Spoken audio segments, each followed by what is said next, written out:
what inspired me to create How Miss Finch Stole Christmas? I was actually afraid you were going to ask that question because when people ask me what inspires me to do a piece of work, it's ticklish and it's kind of funny to answer because my ideas come from all over the place. I'm a quite random individual and you never know where the next piece of work is going to come from, whether I see something in a movie that I'm impressed with and it leads to another idea, or a book I'm reading that inspires me. There's so many things. Sometimes my brothers and sisters say something that makes me excited and I run with it, and suddenly one thought leads to another and suddenly a beautiful idea is born. Miss Finch, that character, she was born in a similar way. I always loved the tale How the Grinch Stole Christmas, which is a popular Dr. Seuss story, and with my love for that story, I decided to make it something of my own.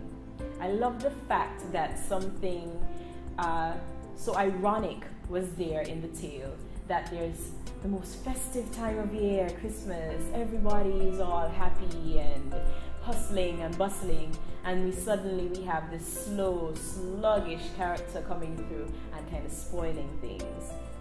I thought that it's a perfect combination when it comes to a story. And I thought of a character that was equally as miserable, equally as mean and nasty and rude. But as we know, a lot of times when people are this way, it's because they are hiding something or not readily or easily able to communicate something that's hurting them inside. So they lash out on others. And we took that little aspect and broke it down into something more meaningful. So Miss Finch was a character that was horrible, really horrible. She tormented a lot of kids in Christmas school, and in so doing, they were able to take control of their situation and pull out of her a beautiful side. And I was really pleased with the way the script came together. And shout outs to my risers who worked themselves into the script and came up with some fabulous punchlines, because I do take pride in that our students contribute actively and openly to our creative processes. So it's not all me. It's not all me, honey. It's them and it's us. It's we. And that's something we're really happy about at LEAP.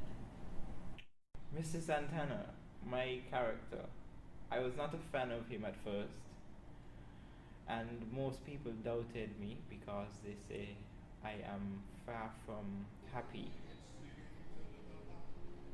So taking him on was kind of a challenge, but at the same time it was a good challenge because I got the chance to prove everybody wrong. And after a while, I think I took the Santana thing to a whole nother level, because I would grin ridiculously for no reason at random points in time.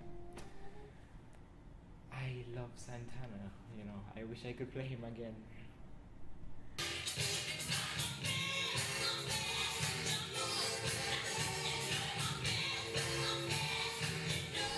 Seeing the Santa suit, I think that made me hike Mr. Santana from a level 10 to a level 9,000, because the Santa suit was just so awesome, you know? I got to actually be Santa Claus.